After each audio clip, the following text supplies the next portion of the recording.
दोस्तों नमस्कार। 2024 तक ना क्षेत्रीय पार्टी जो भी है ना वो बचेंगे, जो अपने आप को राष्ट्रीय पार्टी समझते हैं ना वो बचेंगे। सिर्फ बचेगा तो बचेगा मोदी मॉडल बचेगा इस देश में। और अगले 10-15 सालों के लिए विपक्ष, जो भी विपक्ष में रहना चाहता हो वो कमर कस के खड़ा हो जाए। गंगा में तैरती लाशें, रेतों के नीचे दफन लाशें, रोड पे तरफ तरफ के जान देते लोग, उसके बाद भी अगर बीजेपी जीत गई, घनघोर बेरोजगारी, कमर तोड़ महंगाई, तो विपक्ष फिर बचेगा कहां। मैं क्षेत्रीय पार्टी की आज बहुत बात करने वाला हूं। जो क्षेत्रीय पार्टी ये समझते हैं कि मैं बीजेपी को मात दे दूंगा किसी राज्य में, तो आप पैसा तो होंगे नहीं, आप खुद ही खत्म हो जाएंगे। और बीजेपी एक ऐसी पार्टी है जो क्षेत्रीय पार्टी को सीढ़ी बना बना के हर राज्य में घुसी, और उस छत्रप क्षेत्रीय पार्टी को बाद में वो निगल गई। सुरसा के तौर पे क्षेत्रीय पार्टी बीजेपी को समझे। वो क्षेत्रीय पार्टी सबसे पहले खत्म होगी जो बीजेपी के साथ गठबंधन करेगी, और वो क्षेत्रीय पार्टी उसके बाद खत्म होगी जो बीजेपी के साथ गठबंधन नहीं करेगी।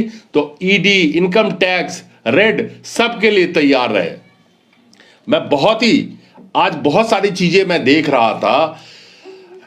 वो नेता जो सालों साल से बीजेपी में रहे और बीजेपी की भक्ति करते रहे, नंबर 1 मनोहर पार्रिकर, रीता बहुगुणा जोशी, आडवाणी वगैरह का नाम मैं ले सकता हूं लेकिन उसको छोड़िए आप।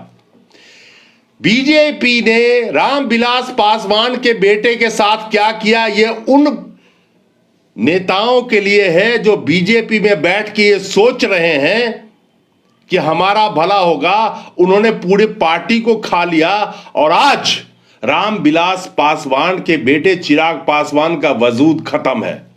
सबसे लेटेस्ट गोवा में मनोहर पार्रिकर के बेटे का क्या हाल है। यह बीजेपी जिस क्षेत्रीय पार्टी को अपने साथ लाती है, उस राज्य में चुनाव जीतने के लिए यह बीजेपी उसको खा जाएगी, और खा के बैठ गई है। और जो नहीं आएगी उसको पर्दे के पीछे से ऐसे खाएगी जैसे मौजूदा चुनाव में उत्तर प्रदेश में मायावती का वजूद खत्म हो गया आज की डेट में। हां, दूसरे नंबर की सबसे अमीर पार्टी मायावती की पार्टी बीएसपी जरूर है, लेकिन पार्टी की वजूद खत्म हो गई, और उनको पता है कि जो धन है उसको संचित करके रखना है, संजो के रखना है, इसलिए मुंह नहीं खोल पाई वो। ऐसे ऐसे कई पार्टी हैं। बिहार में नीतीश कुमार, जिसने बीजेपी के साथ जाके बड़ा कूद के गए थे, उनका अपना वजूद भी खतरे में है, उनको पता है। बीजेपी 2024 में सारे विपक्ष को खत्म करेगी। जो उनका मेन विपक्ष था, उनको पता था कांग्रेस से सबसे ज्यादा खतरा है, तो उनको तो खत्म करने के लिए पहले लाइन पे लगाया। लेकिन जो खुश हो रहे थे वो विपक्ष क्षेत्रीय पार्टियां खुद ही दम घुट के मर जाएगी। और ये याद रखिएगा, ममता बनर्जी, शिवसेना, जिनको पता है कि अपना वजूद अगर जिंदा रखना है आने वाले वक्त में, हो सकता है बहुत सारे क्षेत्रीय पार्टियां जिनका आज के डेट में वजूद खत्म के कगार में है, लेकिन बीजेपी के साथ उन्होंने गठबंधन नहीं किया है, फिर भी वो बच जाएंगे। क्योंकि आज तक ना किसी की रही है ना किसी का रहेगा। लेकिन अगर इनके साथ वो नहीं जुड़े हो तो वो बच जाएंगे, और डट के खड़े रहेंगे तभी बचेंगे। लेकिन जो इनके साथ जुड़ेंगे वो खत्म हो जाएंगे। और इनके साथ जितने भी जुड़े हुए क्षेत्रीय पार्टियां हैं, छत्रप की बात कर रहा हूं, रिकॉर्ड उठा के देख ले, सबको ये खा गए हैं। और उन्हीं के बदौलत, उन्हीं के सीढ़ी पे चढ़ के उस राज्य पे कब्जा करके, और जब उस राज्य के अंदर ये अपना शासन पा लेते हैं, तो उस राज्य के अंदर पूरी प्रशासन और चुनाव आयोग का क्या कहना है आप जानते हैं। उसको कब्जा करने के बाद उसी पार्टी को खाने के लिए तैयार हो जाते हैं, सुरसा की तरह। खैर,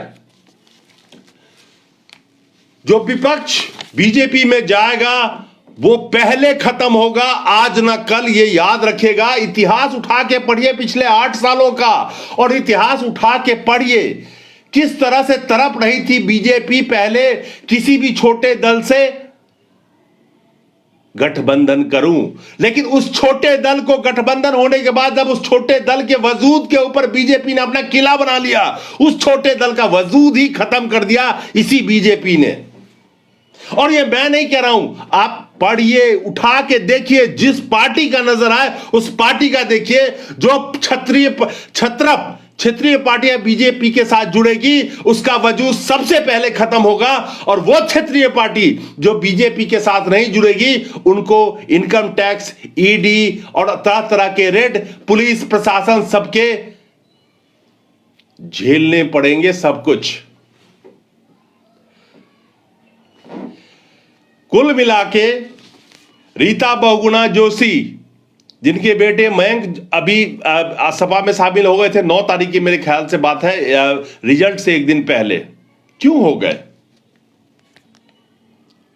आडवाणी जी कहां गए, जोशी जी कहां गए? हाशिए पे ढकेलने का ये जो सिलसिला है ना, 2024 आते आते मोदी जी का क्या उम्र होगा नेट पे ढूंढ लेना, मैं उस पर जाना नहीं चाहता। 75 के बाद से जो मार्गदर्शक मंडल में जाते हैं उसमें मोदी जी का नाम भी नाम आने वाला है चंद सालों में। लेकिन बीजेपी को हराना कोई बहुत बड़ी बात नहीं है। बीजेपी को मुसलमानों का वोट नहीं चाहिए, और बीजेपी को हराना बहुत मुश्किल नहीं है, इसके बावजूद भी कि नकली हिंदुत्व की राजनीति करके, और जिस तरह से घंटी बजाने वाला कुर्सी पे बैठ के घंटा बजा रहा है, लेकिन जिसको इस देश में सम्मान मिलना चाहिए नवयुवक को, वो नवयुवक घंटी बजा रहा है। और वो नवयुवक को लगता है कि मैं, और उसको इस तरह से ट्रैप में फंसाया जाता है हर चुनाव में। अरे मैं एक बात आपसे पूछना चाहता हूं, किस मुद्दे पे विपक्षी राजनीति होगी? घनघोर बेरोजगारी, घनघोर महंगाई, जहां तड़पते लोगों को रोड पे सांसें छीन ली गई, जहां पे गंगा में लाशें बह रही थी, रेत के नीचे लाशें दबी हुई थी, बिस्तर के नीचे लोगों की लाशें थी, ऑक्सीजन नहीं मिला, डॉक्टर नहीं मिला, 40 लाख लोगों के करीब जानें चली गई इसी भारत में, और यूपी के अंदर में कहते हैं कि लाखों लोगों की जान एक्स्ट्रा गई, जितना रिपोर्ट आया। उसके बाद भी बीजेपी जीतती है, तो इसमें एक चीज कहना पड़ेगा, बीजेपी का मैनेजमेंट को दाद देना पड़ेगा। पेट्रोल हो, डीजल हो, महंगाई हो, रोटी नहीं खा पाएंगे जो मुझे गाली दे रहे हैं इसी कमेंट में। घर में बाप के पेंशन पे खा रहे होंगे, उस बाप का पेंशन भी अब खत्म हो जाएगा। लेकिन ऐसे ट्रैप में वो फंसे हैं, उनकी शादी नहीं हो पा रही होगी नौजवानों की, जो मुझे गाली दे रहे हैं इसी कमेंट में। अरे मेरे दोस्त, तुम पे तरस आती है क्या? जिंदगी जी रहे हो, बाप के कमाई पे खा रहे हो, और जिसके लिए तुम मर रहे हो कल से तुम्हें पूछने नहीं आएगा। किसी राजनीतिक पार्टी को अपना बाप मत बनाओ, किसी नेता को अपने बाप मत बनाओ। यह भारत आपकी माता है, भारत माता की जय बोलते हो ना, उस भारत माता के साथ क्या हो रहा है आंकड़े पढ़ो, और नहीं पढ़ सकते हो तो गंवार हो, और तुम्हें गंवार रखने का ठेका मौजूदा सरकार ने उठा रखा है। इस देश की संपदा को बेच बेच के जो सरकार चला रहा है, और तुम्हें आत्मनिर्भर बनने की शिक्षा देता है, कभी सोचा है? लेकिन मुद्दा आज यह है कि क्षेत्रीय पार्टियां जो बीजेपी के साथ गठबंधन करेगी, और पीछे जिन्होंने किया उसका हश्र क्या हुआ यह याद रखना, और जिसने नहीं किया और डट के लड़ा वही जिंदा रहेगी, बेशक 10 साल उनको लग जाए,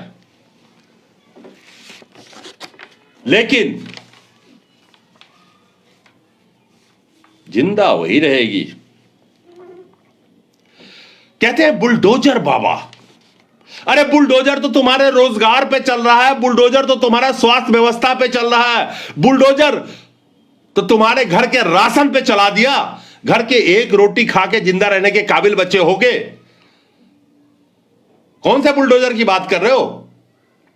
और जिस बुलडोजर की बात कर रहे हो वो अगर बुलडोजर चलाता तो उत्तर प्रदेश में जितने माफियाओं ने चुनाव जीती है ना, उससे सवाल पूछना जाके तुम्हारी हिम्मत हो तो नहीं पूछ सकते। यह बुलडोजर सिर्फ आम जनता पे चला सकते हैं। माफियाओं पे बुलडोजर चलाना होता ना तो इतने माफियाओं ने चुनाव जीता है ना, इसका आंकड़ा निकाल के देखना। बात करते हैं बुलडोजर की और बुलडोजर बाबा की। अरे ये सब चुनावी बाबा हैं, जितने भी हैं सब चुनावी बाबा हैं। चुनाव जीतने के लिए ये गधे को भी बना सकते हैं। बात करते हो बुलडोजर बाबा, बुलडोजर बाबा। अरे काहे का बुलडोजर बाबा भाई? बुलडोजर तुम्हारे घर के राशन पे है, बुलडोजर तुम्हारे रोजगार पे है। बुलडोजर इनको चलाना होता तो महंगाई के ऊपर बुलडोजर चलाते। बुलडोजर चलाना होता तो जिसने 30 रुपए 40 रुपए पेट्रोल कहा था, जो कहता था कि डॉलर गिरना इस देश का भ्रष्टाचार प्रधानमंत्री का निशानी है, उसी प्रधानमंत्री के टाइम में डॉलर का भाव क्या हो गया? सिर्फ हिंदू मुसलमान, 100 में 90 बेईमान।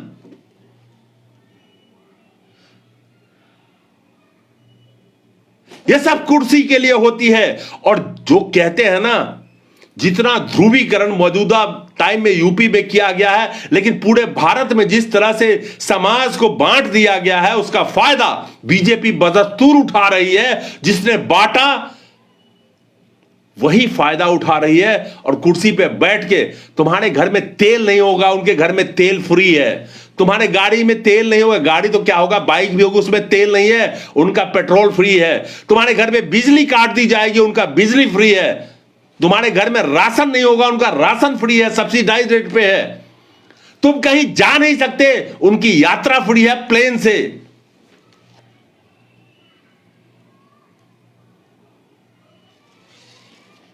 बुलडोजर, बुलडोजर तो तुम्हारे घर के ऊपर चला दिया। अगर समझ सकते हो तो समझो। और आने वाले वक्त में देखना, आज ही न्यूज आई है कि 115 रुपए, 15 से 20 रुपए ऊपर पेट्रोल पे भरने वाले हैं। और पेट्रोल की मत सोचो। तुम कहोगे पेट्रोल से क्या, पेट्रोल पियोगे क्या? अरे तू पेट्रोल नहीं पी सकता, दिमाग में भूसा भरा है, गोबर भरा है ना। पेट्रोल और डीजल के भाव से कहां कहां महंगाई बढ़ती है ना। पढ़े हो लिखे होते तो समझ जाते। अरे सनीकांत तो क्या लिख रहा है भाई? मेरे भाई कुछ नहीं हो सकता, वो ठीक है, ये लोकतंत्र है। आवाज उठाओगे तभी जिंदा बचोगे। उसी आवाज को दबाने की ये साजिश है। आवाज उठाओगे, कुछ क्यों नहीं हो सकता यार? हर कुछ हो सकता है, आपके आवाज में वो ताकत है।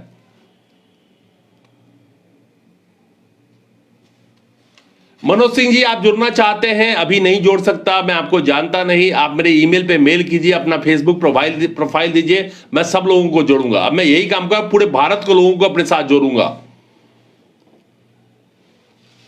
बात करते हैं बुलडोजर बाबा। रामविलास पासवान की पार्टी की बता दी, नीतीश कुमार की पार्टी की बता दी, अब किसकी बताऊं? ये खा जाएंगे सारे विपक्ष को। लेकिन मैं धन्यवाद देता हूं उन तमाम विपक्ष की पार्टियों से जो इस पार्टी से, यानी कि बीजेपी से अलग होकर लड़ाई जो लड़ रहा है, जो इस तूफान में खड़ा होगा, वही सिकंदर बन के निकलेगा। एक दिन वक्त लग सकता है, वक्त लग सकता है, लेकिन सिकंदर वही बनेगा जो इस तूफान में तूफान से टकराएगा। और जो इस तूफान का तलवे चाट रहा है ना, उन सबों की धूल खत्म हो जाएगी। मैं शब्द कुछ और इस्तेमाल करने वाला था, संभाल लिया अपने आप को।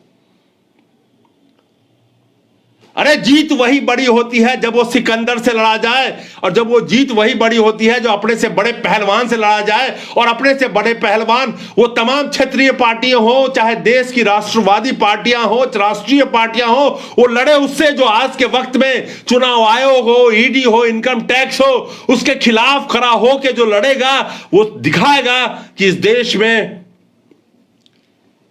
हम लड़ सकते हैं और ईमानदारी से।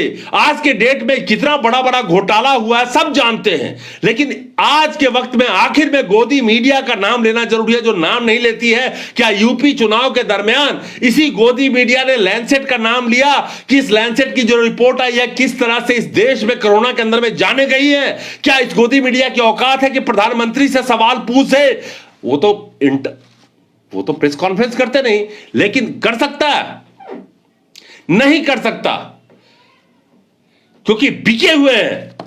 और ये बिके हुए गोदी मीडिया का नैरेटिव है कि इस देश में फूट डाला है, समाज में फूट डाला है। आप लोग चेत जाइए।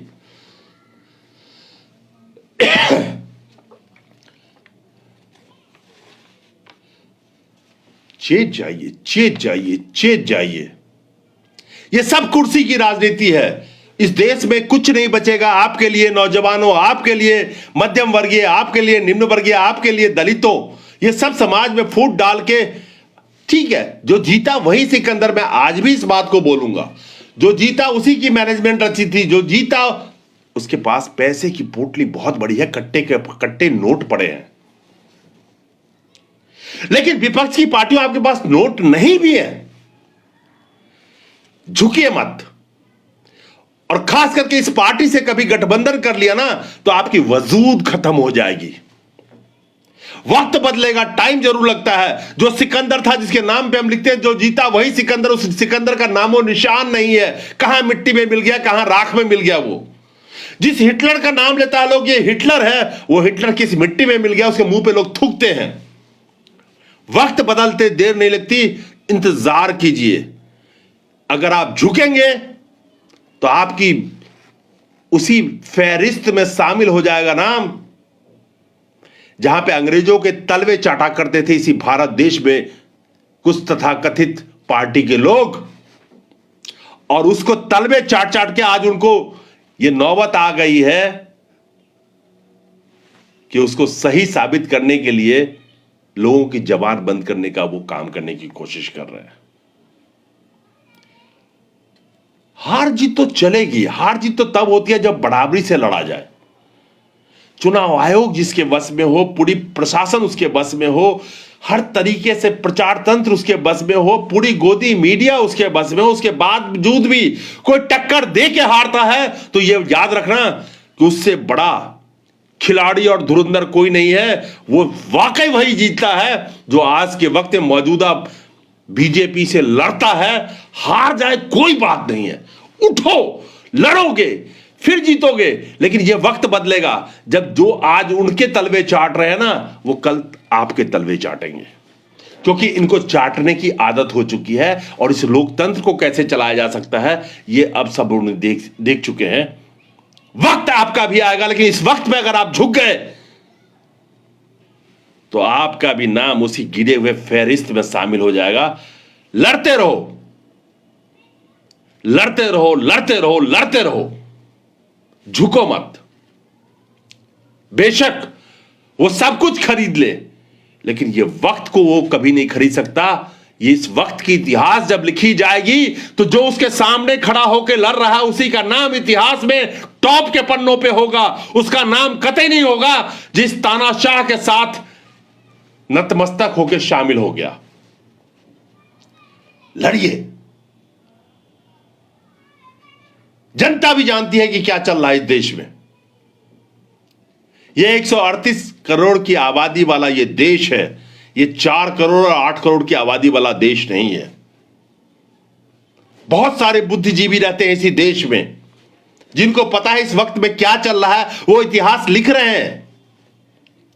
वो इतिहास बाहर आएगा आज ना कल, पर्दे पे भी आएगा, किताबों में भी आएगा, टीवी सीरियल में भी आएगा, तानाशाही पे भी आएगा, इस लोकतंत्र पे भी आएगा। घबराइए मत, इंतजार कीजिए।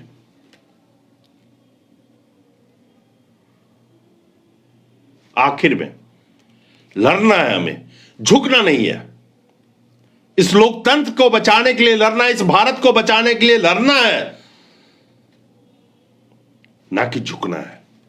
जो झुक के आज उसके पांव में गिर जाएगा उसका भी इतिहास लिखा जाएगा। डटे रहो। हो सकता है 5 साल 10 साल फालतू लग जाए। यह वक्त किसी का गुलाम नहीं है। वक्त, घड़ी की सुई रुकती नहीं है, घड़ी की सुई चल रही है। किसी की उम्र अगर 72 साल है तो 3 साल बाद 75 ही होगी। वो 72 से कम होकर के ना 69 नहीं हो सकती। इसलिए कहते हैं लड़िए, लड़ना है, जीतना है।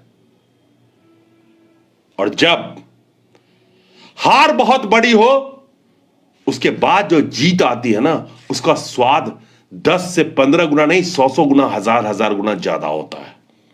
ये याद रखिएगा। और जो आज जश्न मना रहे हैं ना, वो ये भी याद रखें और बड़े शालीनता से याद रखें कि ये वक्त का पहिया है, घूमता है मेरे दोस्त। आप जितनी कमेंट करते हो, ये 5 साल 10 साल बाद भी यहीं पे रहेंगे और हम भी यहीं पे रहेंगे, आप भी यहीं पे रहेंगे। मेरी ये दुआएं हैं आपके साथ। नमस्कार।